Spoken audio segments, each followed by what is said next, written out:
Señoras y señores, bienvenidos todos a la hora 22. Gracias nueva vez por estar con nosotros. Abinader Fortunato y un servidor. Hoy tenemos el placer de recibir al ingeniero Ramón Alburquerque, político, intelectual dominicano, que siempre está al tanto con la actualidad de temas importantes, temas que en parte vamos a dilucidar con él hoy y a escuchar en la conversación que tendremos con él qué opiniones tiene al respecto. Ingeniero, muchísimas gracias por estar en la hora 22. Muchas gracias a ustedes, Abinader y Gregory Camare. Muchas gracias por la invitación. Mire, yo voy a empezar a hablarle de política y voy a hablarle de política que tiene que ver con el Partido Revolucionario Moderno, en el sentido de que en estos instantes el PRM tiene sus dirigentes principales ensartados, instalados en funciones gubernamentales, funciones que quitan tiempo, funciones de alta responsabilidad y por ende es muy difícil llevar el día a día de la organización política como debe ser. El pasado reciente le ha indicado al PRM que esto hace daño. El PLD sufrió esa situación de tener a todos en el gobierno y descuidaron el partido. ¿Por qué ustedes, y estoy pluralizando porque usted es parte de esa organización importante, parte importante, por qué ustedes están haciendo lo mismo? Bueno, agradezco mucho la invitación y sobre todo la pregunta, porque es una pregunta de dinámica política. Los partidos son las entidades que organizan al pueblo, usualmente tras una ideología, un plan de gobierno y unos principios fundamentales, que lo materializa en un himno, en una bandera, en unos estatutos y en una tradición. Y ese partido nuestro no escapa. Incluso a mí me correspondió la misión de proponer que se creara ese partido.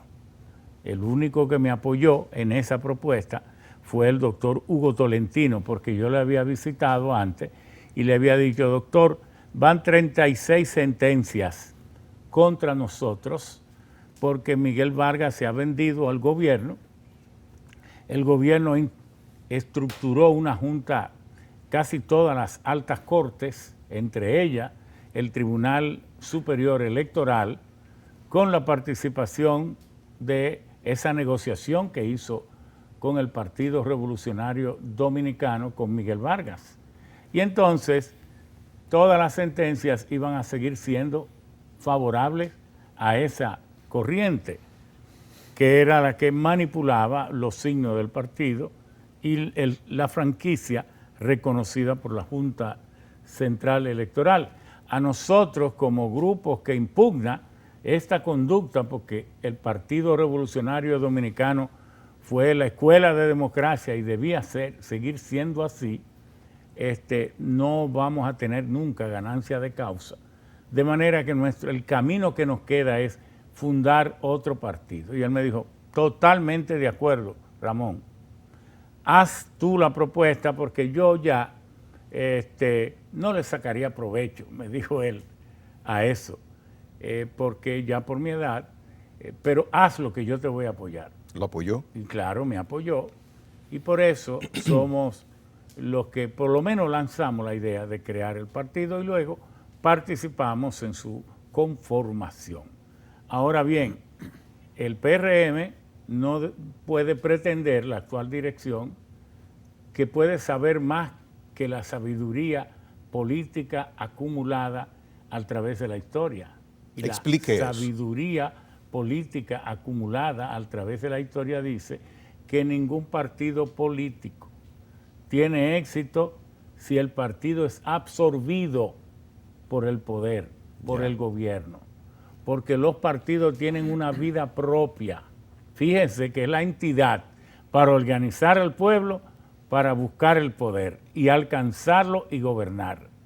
Pero el partido tiene que tener su propia identidad. ¿Por qué? Es interesante eso. Porque no todos caben en el gobierno. Y los que no caben en el gobierno tienen una natural inclinación a disgustarse. Pero eso es a nivel de dirigencia, que hay disgusto. Pero a nivel de masa, y usualmente la política se hace diciéndole a todo el mundo que todo el mundo va a caber, y cuando le preguntan a los dirigentes candidatos o a los candidatos en la campaña, le dicen, pero tú me vas a preguntar eso. Tan pronto ganemos, ve por mi casa que ahí mismo te nombro. Entonces después viene todas esas dificultades. Entonces, por eso el partido tiene que tener vida propia y vida independiente. ¿Para qué? Para que quien se disguste no se vaya del partido, se cree en el partido. Además, en el partido no hay una única opción electoral. Los compañeros ahora pudieron llegar, pero es posible que el partido ya no los quiera para el 24 y surjan otras corrientes. Pero entonces ustedes, ingenieros, les reitero que están haciendo algo que les perjudica y están conscientes de eso. Exacto, le estoy reconociendo tanto que estoy incluso teorizando y explicando por qué eso no debe ser. Entonces, entiendo, usted va a Estados Unidos, usted ni conoce quién es el presidente de los partidos allá. No, para nada. El presidente del Partido Demócrata es Tom Pérez, un dominicano. Sí, y Tom, que es nuestro amigo, fue funcionario, ministro de Comercio, sí, cuando Obama. Obama, correcto. Pero él tomó una licencia. Ahora retomó la dirección del partido porque tiene mucho apoyo. De todas maneras, ojalá se corrija esto. El partido debe tener su propia vida, debe reunirse, el partido debe canalizar los disgustos y canalizar las aspiraciones y los aportes positivos de los miembros que puedan hacerlo y no estén en el gobierno, porque gobernar un país en crisis, porque este ha sido un momento súper histórico. Yo he dicho que el PRM debe entrar a the World Record Guinness, a los récords de Guinness, primero porque a los 5 años llegó al poder, pero segundo, pero no quiero seguir adelante sin reconocer que el PRM no tenía la fuerza para llegar al poder.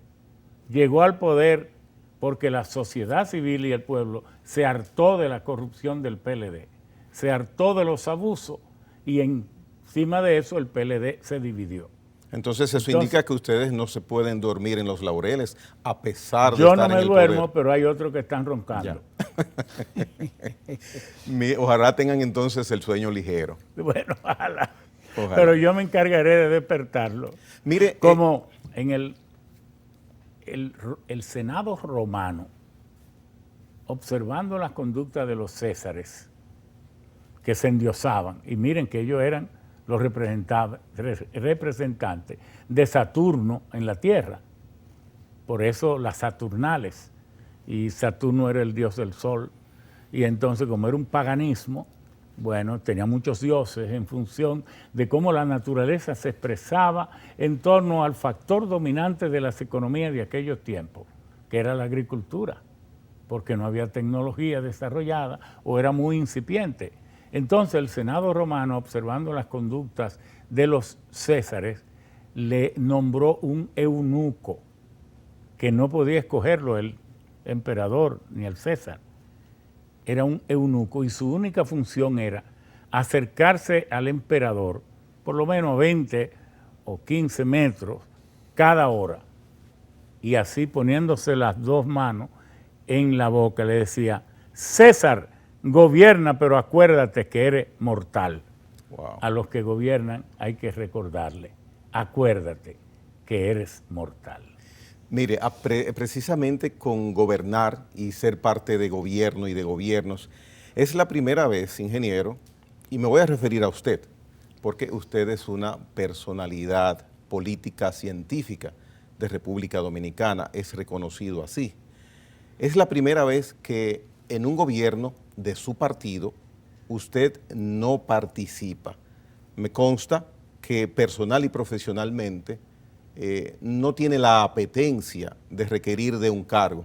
Sin embargo, extraña que políticamente en estos momentos usted, y parece que se va a mantener así, no forme parte del gabinete del Partido Revolucionario Moderno. No, pero yo tampoco yo solo he participado en un solo gobierno del partido. Lo que pasa es que la gente no está obligada a darme seguimiento. ¿En el de Guzmán usted participó? No. No. Miren cómo fue. Yo me había pasado desde muy jovencito estudiando, porque incluso del año y medio como a los 7 años, yo me formaron en Canadá. Entonces, los idiomas que yo aprendí fue francés, inglés y todo eso. Entonces, volví aquí, vivía en el Batey Gonzalo, en Sabana Grande de Boyá, pero luego mi hermano Félix Alburquerque, que era el líder de una chocín y uno de los líderes principales del PRD, y don Juan me dijo, tú no vas a estudiar medicina, porque yo entré a estudiar medicina, porque tú tienes que dedicar tu cabeza, como él decía, a el país. Si me estudia medicina, te vas a dedicar a un paciente. Entonces, mira, tú te vas a estudiar ingeniería química, porque él siempre veía mis notas. Como a ti te da igual estudiar lo que sea, pues tú vas a estudiar esto. Entonces, ahí me fui. Cuando vine, entonces, yo siempre estuve en posiciones donde no hacía política, ni era dirigente político. Mucha gente cree como que yo tengo 40 años. No en eso. Yo me dediqué siempre a la ciencia, a la tecnología, a la universidad. Por ejemplo, en la Rosario Dominicana, cuando se hizo una planta piloto para poder ir probando los distintos tipos de minerales y poder determinar qué cantidad y en qué condiciones se le sacaría el oro, esa planta piloto la dirigí yo. De manera, antes de construir la planta industrial, que por cierto lo sacaba con jícara de coco, una cosa que la gente no conoce, del coco, que es extremadamente útil para extraer oro de soluciones de cianuro de sodio, de soluciones de plata y de oro. Bueno, entonces pasé a dirigir el Indotec, pero eso me eligieron por concurso. Fue el Banco Mundial que me postuló, y entonces yo era el director del Indotec, que era el centro tecnológico científico más alto del Caribe. Bueno, y luego me llamó Salvador Jorge Blanco un día. Llegué a mi casa, mi esposa me dijo, te llamó un político, un abogado, fulano de tal.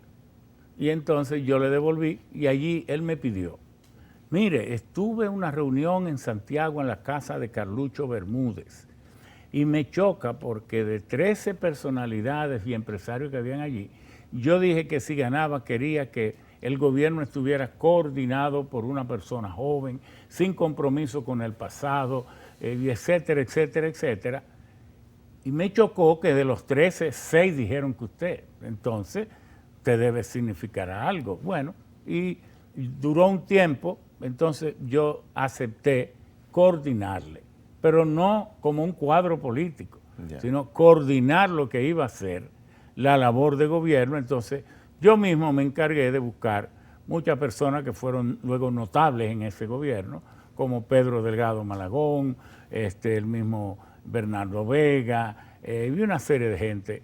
Y otros que estaban muy cercanos al presidente Jorge Blanco, como Amiro Pérez, que es una luminaria de la medicina nacional, etcétera. Y entonces, ahí yo entré como secretario técnico de la presidencia. Hoy, ministro de Economía y Planificación, pero en realidad no fue por política partidarista, sino por un trabajo de coordinación técnica y por mi formación profesional. Luego, en el gobierno de Hipólito, yo no fui funcionario, porque yo era ya senador desde 1990, él llegó a presidente en el 2000, yo era senador, se fue de presidente y dejé de ser senador en el 2006 por una decisión mía de no postularme más. De manera que yo no fui, yo fui presidente del Senado, pero lo era también antes del presidente Hipólito juramentarse. Y yo siempre he tenido mi actitud crítica, siempre he dicho que no a lo que entiendo que no debe ser, se lo digo al presidente, se lo digo a quien sea.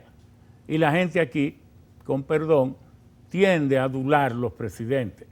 Yo considero... Por eso fue, perdón ingeniero que le interrumpa, por eso fue que usted le renunció al nombramiento que le hizo uno de los primeros nombramientos. Dije que no lo aceptaba porque es un nombramiento indigno y yo dije que ese decreto en que me pusieron lo concibieron de manera perversa. Yo hablo claro, porque nadie piensa que si yo soy mano derecha fundamental, me van a poner una persona en una plena vida, reventando de vitalidad y de capacidad productiva, lo van a poner como en una botella, en un decreto, el 339, en el número 14, no, que se lo cojan todo.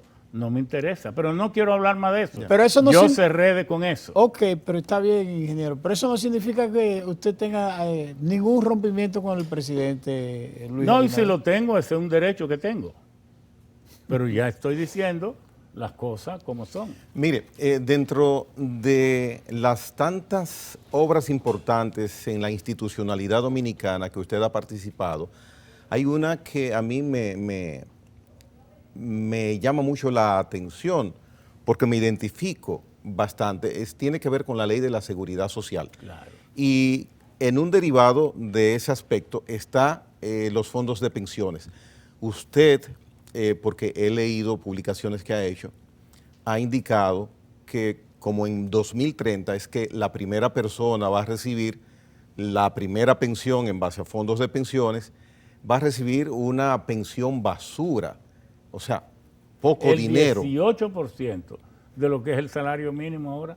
Explíquenos en qué va a consistir eso. Mire, usted dice eso, tal vez que es un aporte, porque nosotros le juramos a Peña Gómez al morir en su tumba, me voy a encargar junto a nuestro compañero de que se haga realidad un conjunto de cambios estructurales en la vida de la sociedad dominicana que tú no pudiste hacer.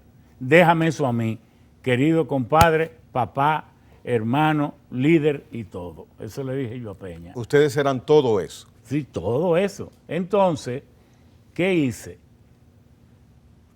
Tan pronto llegue al Senado, a la presidencia, dije, voy a crear la Comisión Nacional de Seguridad Social, que nunca había existido.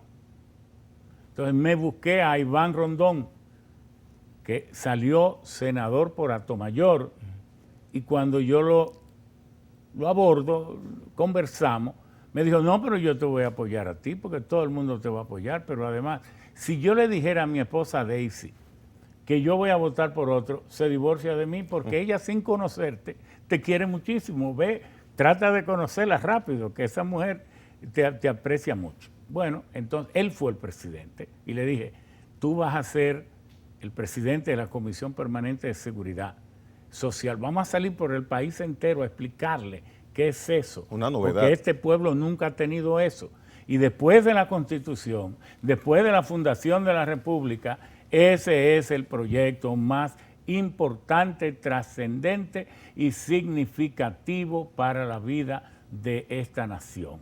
Hay dos tipos de seguridad social, el de reparto y el de capitalización individual.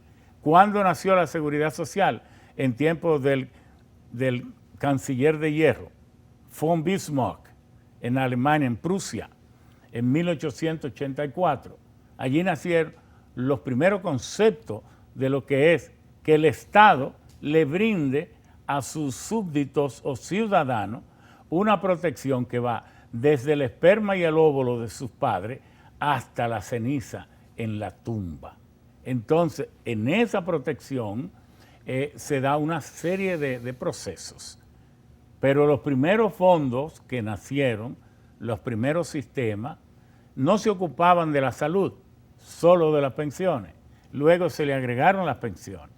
Pero todos los fondos que nacieron prístinos, originarios, después del de Alemania, nacieron otros en Europa, en los países nórdicos, y luego nació en Estados Unidos. Después de la depresión, Franklin Delano Roosevelt propuso The New Deal, el nuevo pacto, y dentro de ello estaba the Social Security Act, la ley de seguridad social que nació en 1934. Todos esos sistemas de seguridad social tienen fondos de reparto. ¿Qué significa esto? Que toda la ciudadanía contribuye a los fondos de pensiones.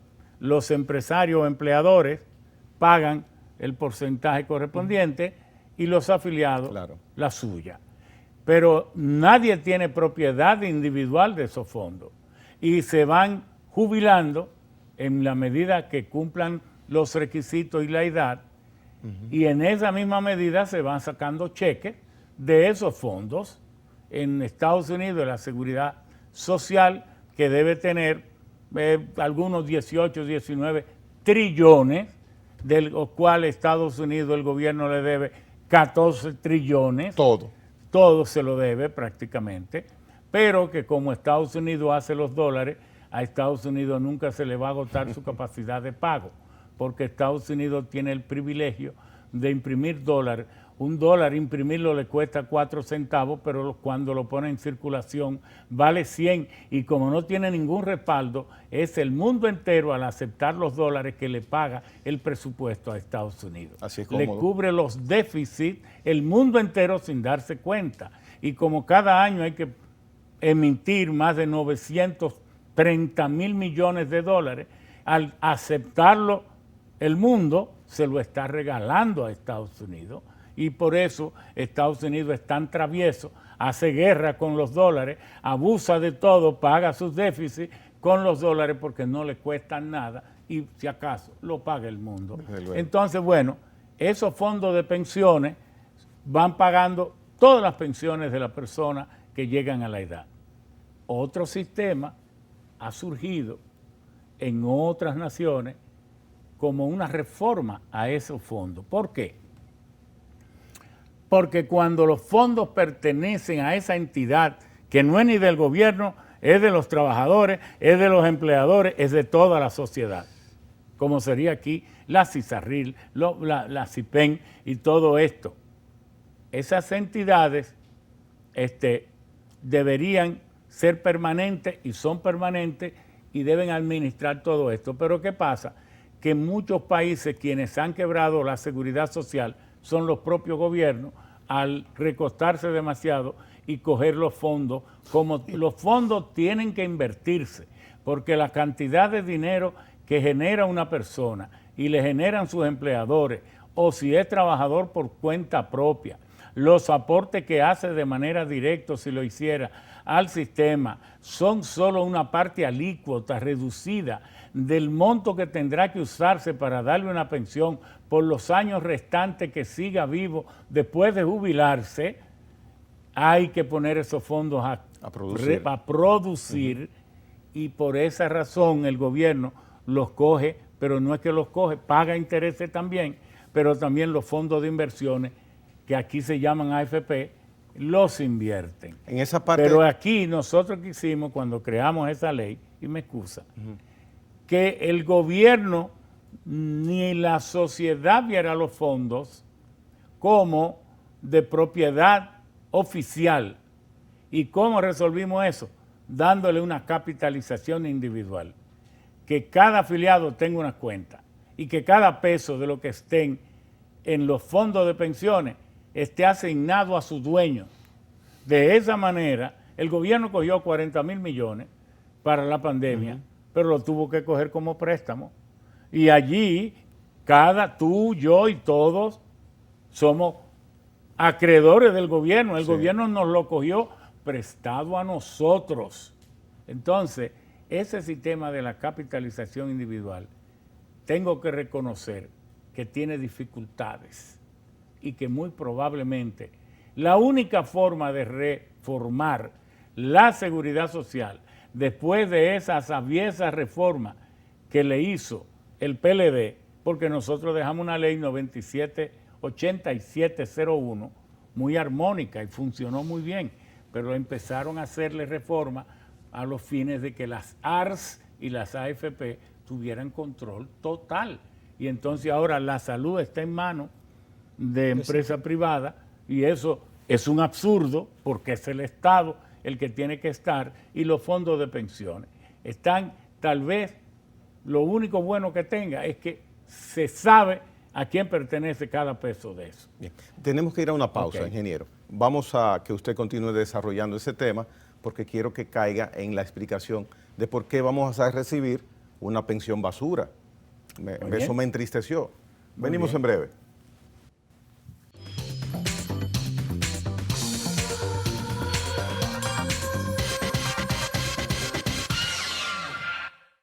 Bien, continuamos con el ingeniero Ramón Alburquerque. Una pensión basura entristece, ingeniero, como si yo cotizo durante 30, 25 años, 8,000, 3,000, 4,000 pesos mensuales, me van a salir con una pensioncita en el 2030. Explíquenos eso. Mira, ¿cuál es el salario mínimo ahora? ¿No son como 10,000 pesos? Hay distintos renglones, 10,000, 15,000, 12. Aquí hay 17 salarios mínimos. El único país porque el Estado es irresponsable. Los gobiernos son irresponsables. La Constitución de la República dice que el salario mínimo es responsabilidad del Congreso y el Poder Ejecutivo de establecerlo mediante una ley. Y en Estados Unidos y en toda parte, el salario mínimo debe establecerse por ley, no de que del consenso tripartito de un consejo tripartito dominado por los empleadores. Porque allí los líderes, llamados líderes sindicales, que me excusen, ya han perdido el momentum, han perdido la representatividad. Aquí hace tiempo que los sindicatos prácticamente desaparecieron. Quedan las siglas. Y quedan las siglas, y esas siglas son las que están ahí en esos consejos tripartitos. Entonces están siendo dominados por él, y entonces el gobierno, que no quiere cargar pesado en nada, entonces los salarios aquí son salarios basura. Ya. Salario cebolla, que ponen a la gente a gritar. Entonces, imagínese usted, se le va a dar el 18%, eso está actuarialmente calculado. El 18% del monto del salario que se tenga en el momento como promedio. Y entonces van a ser salarios basura.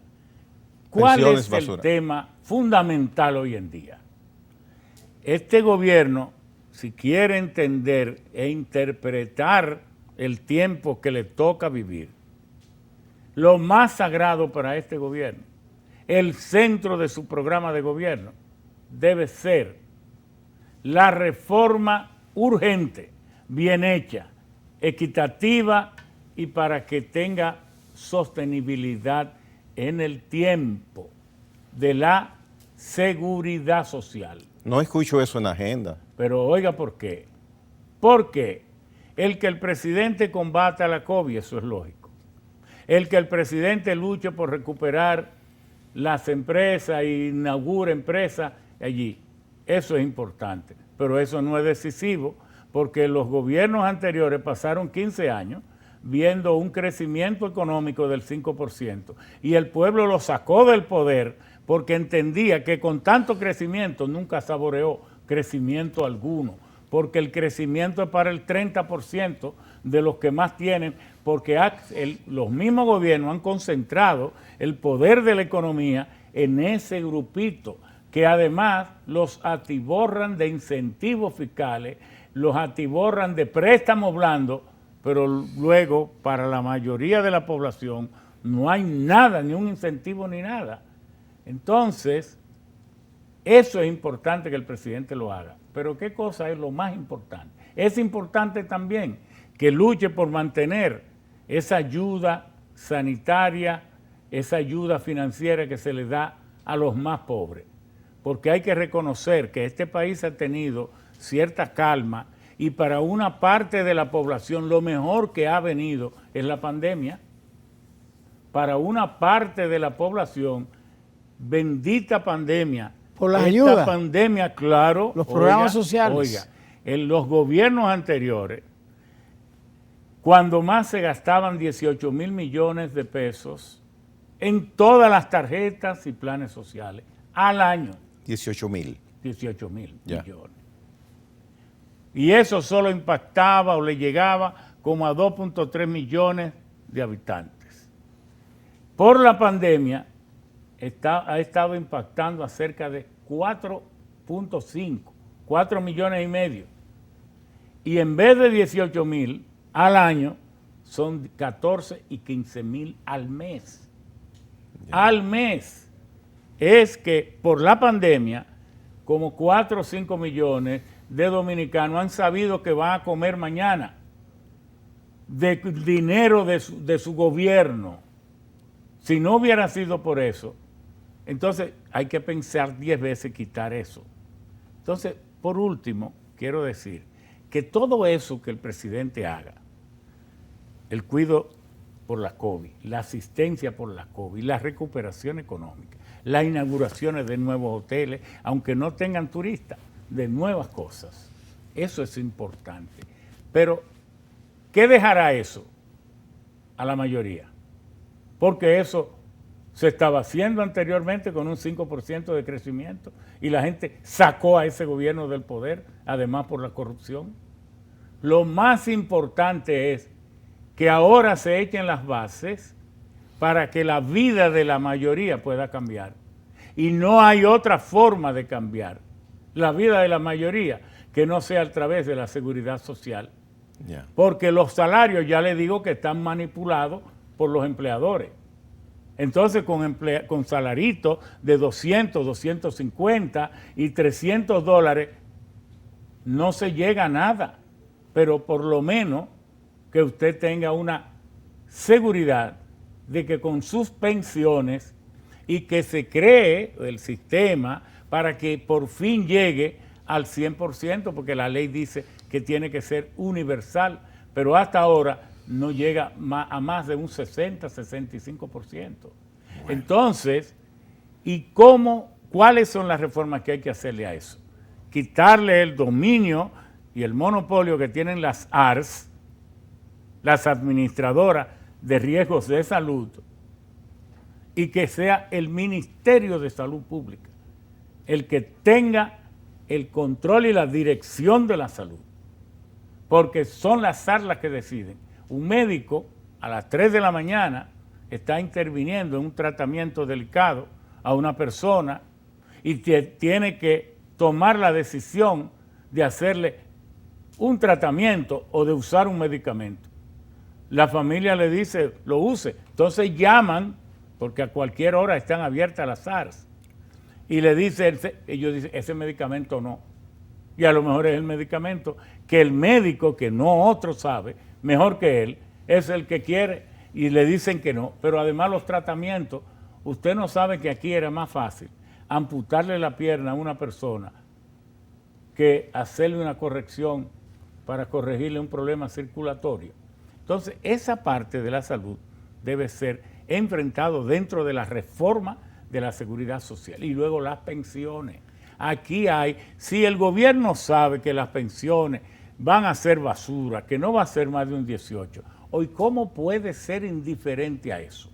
¿Y usted piensa? Pero no le está diciendo a la población que su suerte no le importa.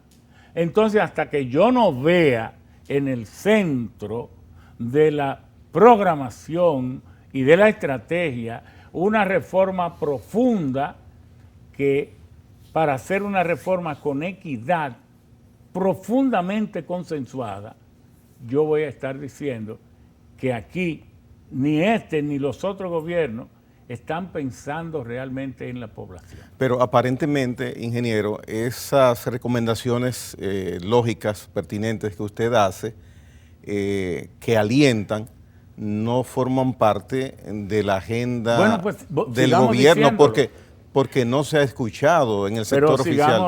Pero sigamos diciéndolo. Si usted quiere, véame a mí como la parte externa del gobierno, dentro del partido, fuera del gobierno, que también tiene derecho a hablar como si fuera el gobierno, aunque no esté en el gobierno, ni quiera estar, porque para ayudar a su país y participar en la dirección de su país, no se necesita estar con un Con salario encargo, botella claro. o ninguna de esas vagabunderías que se han Mire, inventado aquí. Ingeniero, me voy para la política de nuevo con usted. Sobre todo porque quizás a destiempo, como se da en la política dominicana, los grupos cercanos al presidente y a veces fuera del presidente empiezan a mover las teclas para que el presidente se reelija. Y a solo 8 meses del gobierno instalarse y del presidente instalarse, hay un movimiento por abajo. Incluso muy interesante que el presidente ha salido a desmarcarse, a distanciarse. ¿Usted cree eso de esa carta de que dirigida a Paliza? Una gente que están juntos, un ministro que no va a abrir la boca si no se lo autorizan. Me va a decir a mí que va a reunir la comisión política para hablar de la reelección y entonces que el presidente le envíe después una carta diciendo yo no quiero eso. Pero ¿y a quién le van a salir con ese teatro? Y es mala esa carta, no, esa es que sea postura, malo, porque el presidente se está distanciando. No es que sea malo ni bueno. Lo ha hecho público. Que eso, todo eso es un manejo. Nada más. Así. Teatro. Claro, claro. ¿Cómo va a ser? Que si usted y yo estamos siempre juntos, de que usted va a hacer una cosa, usted dependiendo de mí, de que para que entonces yo tenga que enviar una carta guardando distancia de lo que usted hizo. Ingeniero, usted... Pero bueno, a mí. A papá, como dicen. Pero bueno. Usted es un hombre... No es que sea bueno ni malo, pero yo creo que hay que ser claro. Si ese movimiento está dándose ahí y usted hasta asistió a esa reunión, dígalo con sinceridad, usted parte de eso. Una amiga suya de Puerto Plata, Ginés Burnigal, encabeza la... Pero no hace, eso no importa. Lo importante es que no se use cuando lleguen los recursos del Estado, que no se abuse de eso, que se sea transparente, y entonces que hayan otras corrientes dentro del partido, que todo el que entienda que reúne las condiciones igual o superior, se lance también a buscar la candidatura presidencial, y luego el pueblo que elija, el pueblo que seleccione lo mejor. Pero parece que eso no va a pasar. Claro que va a pasar en el PRM. Claro, él no va a ser el único candidato cuando lo sea. Claro que no. Él va a ser cuando el partido los oficialice, pero hay otras personas que están en eso. Ingeniero, eso es natural y eso es lo bueno. Mire, y el potencial suyo, el currículum suyo, el quehacer político suyo, ¿podría usted ponderar en algún momento quizás volver a intentar conseguir una postulación? No, yo nunca intenté. Nosotros participamos junto a un grupo de 7 compañeros que queríamos advertirle al compañero Hipólito Mejía que no debía ser él el candidato a la reelección en el año 2004. Tal vez él nunca lo entendió, si no lo entendió después. Ya. Mire, muerto Peña, muerto Balaguer y muerto Juan Bosch, Hipólito no debió haber sido candidato después del 2003. Él lo reconoció porque posteriormente. Se sabía que iba a un fracaso y eso era lo que le decíamos. Si usted lo derrota malamente, el PLD se va a quedar señoreando hasta que quiera, porque ya no está Bosch, ya no está Balaguer, ya no está Peña. Y el que podía ser el heredero, entonces no lo derrotan ahí mismo. ¿Es inteligente ser candidato en unas condiciones así? No, deje que otro lo sea para que el liderazgo viable posible en ese momento se potencie haciendo una buena oposición. ¿Y usted en su futuro inmediato? ¿Perdón? ¿Usted en su futuro inmediato está pensando, podría... Puedo pensarlo, ya, okay, claro, porque estoy en mis mejores condiciones. Muy y bien. entonces una vida intachable, dedicada al conocimiento. Vamos a ver si el país algún día rompe esa tradición de que quienes llegan al poder a veces no son lo que mejor entienden, ni manejan, ni comprenden los temas de Estado. Muy bien. Tenemos que hacer una pausa. Venimos a la parte final de la hora 22. Interesante conversatorio que estamos sosteniendo con el ingeniero Ramón Alburquerque.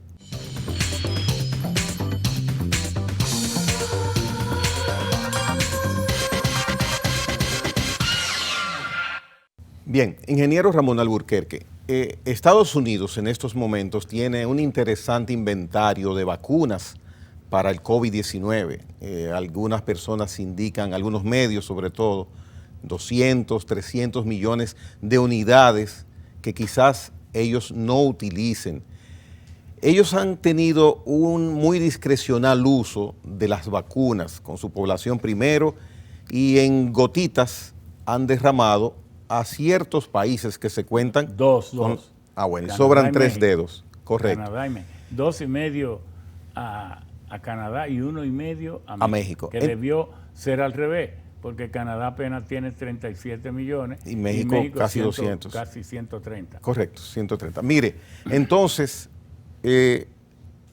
esa actitud, esa decisión, esa estrategia de Estados Unidos, ¿cómo le puede afectar o incidir luego que pase la pandemia con los amigos? Estados Unidos está actuando erráticamente. Ya. Perdió el tono, perdió la sintonía, incluso con la nación donde renació la democracia después de la muerte de Pericles en el siglo IV, después que había nacido en su propio gobierno. ¿Y por qué lo digo? Porque Estados Unidos se ha desconectado con lo que se llama las políticas de solidaridad, de buena vecindad y de estrategia inmediata. Estados Unidos sabe que ya no está solo en el mundo. Estados Unidos, la única ventaja que ahora mismo tiene es que imprime todavía el dólar. Pero eso, con estas actitudes, se le puede ir fraccionando. No se le ha fraccionado más, porque China, a partir de 1974, con Deng Xiaoping, después de haber lanzado el principio de una nación, dos sistemas, una nación para ser gobernada por el Partido Comunista Chino, que tomó el poder en 1949, y entonces una economía de mercado para que florezca. Y eso lo acompañó con una política de ahorro en la pobreza. O sea, así mismo lo decía Deng Xiaoping. No podemos salir de la pobreza sin ahorrar en medio de la pobreza. Y China, usted entra ahora, hoy mismo, a la página de internet, que la CIA tiene tal vez la mejor página de información acerca de todas las naciones del mundo, la CIA, y se llama CIA Factbook. Usted entra ahí, se busca China, y es la CIA la que está diciendo que todavía está, China, es la CIA la que está diciendo que China ahorra el 44.3% de su Producto Interno Bruto. ¿Cómo va a ser? Demasiado. 44.3%, y hace 6 años que era el 51%. Y ese dinero lo ha invertido mucho en dólares. China debe tener entre 5 a 6 trillones de dólares que los ha comprado, no es que se lo ha prestado a Estados Unidos, que va cuando el Treasury Department, el Departamento del Tesoro, hace las licitaciones, la puesta en venta de los bonos y las notas del Tesoro para cubrir los déficits del presupuesto. Entonces China tiene sus brokers, y entonces a través de esos intermediarios que tienen acceso para comprar deuda de Estados Unidos, la compran. Entonces China no puede tener un interés inmediato en desbaratar, desmoronar el dólar. Pero cuando se disponga, porque hay dos formas de calcular el Producto Interno Bruto. Una forma de calcularlo es con los valores constantes, los precios constantes. En ese método, el Producto Interno Bruto del mundo son 78 trillones. Y de eso Estados Unidos tiene 19.6, casi 20. Y China tiene 14, más los dos de Taiwán serían 16. Ahora, si usted usa el otro método, el que está siendo ahora más usado por el Fondo Monetario, el Banco Mundial, la Unión Europea, por todos los organismos mundiales, que es el PPP, the Purchasing Power Parity, el poder de paridad de compra. El Producto Interno Bruto del mundo son 123 trillones. De eso China tiene 26 y Estados Unidos solo tiene 20. Es decir, que China le pasó. Entonces Estados Unidos debe saber que está compitiendo en el mundo, ya no está solo, que ya no puede regañar ni dar manotazos y mucho menos ignorar sus vecinos. Aquí en el Caribe, Estados Unidos nunca ha tenido un plan de desarrollo para América Latina. Tuvo la Alianza para el Progreso, pero eso era mundial y lo que intentó repartir fueron cheles. Esfuerzo concentrado hizo Estados Unidos con el Plan Marshall en Europa y el plan que le llamó MacArthur, que fue con el Southeast Asia Program for Development, el programa para el desarrollo del sudeste asiático que le llamaron el Plan MacArthur, con el que levantó a Japón, su archienemigo y todas esas cosas.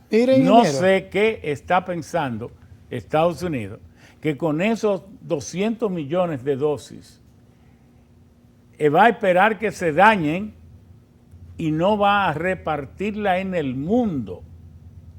Eso le va a costar cualquier precio a Estados Unidos, porque mientras tanto China anda por el mundo regalando dosis. Aquí mismo en el país el presidente rápidamente contrató a AstraZeneca, que ha sido un fracaso. Sin embargo, al país que querían excluir ha sido el único que nos ha dado la vacuna. Yo me he puesto las dos de Sinovac, la China. Se pudiera decir que el país que quisimos ignorar y hasta despreciar es el que nos ha salvado. Mientras Estados Unidos lo que pasa es acumular una deuda de ingratitud con el mundo y eso tiene un costo demasiado elevado. ¿Por qué Estados Unidos era antes generoso? ¿Por qué ahora China es generosa? Porque la generosidad es el termómetro para medir la temperatura del sentimiento humano de los gobiernos y las personas. Frente a ese panorama que usted nos explica con mucha claridad, ¿cómo ve usted entonces las relaciones de la República Dominicana y su perspectiva? ¿En una relación de mercado con China, una relación de mercado con Estados Unidos? República Dominicana no tiene que querer más a Estados Unidos que a China. Tiene que poner a Estados Unidos en su justa balanza.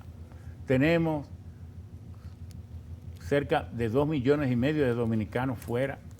Las remesas son fundamentales, porque no es solo de que 7,000, 8,000 millones de remesas, eso hay que agregarle los cerca de 4,000 millones que vienen en caja, en tanque, en paquete, en comida, mensualmente. Sí. Que cuando usted lo oye son 4,000 millones más. Y tiene que sumárselo a los 8,000, son 12,000.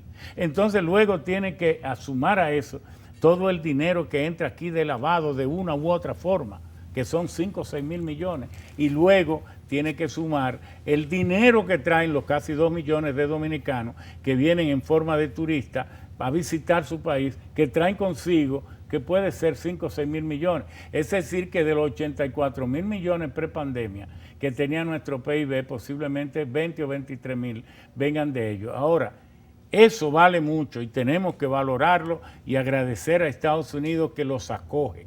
Pero eso no nos debe llevar a nosotros a no ver que la nueva potencia en el mundo, que las oportunidades de negocios las tiene China. Estados Unidos está perdiendo muchas de sus facultades y China las está multiplicando. China creó el nuevo factor de desarrollo.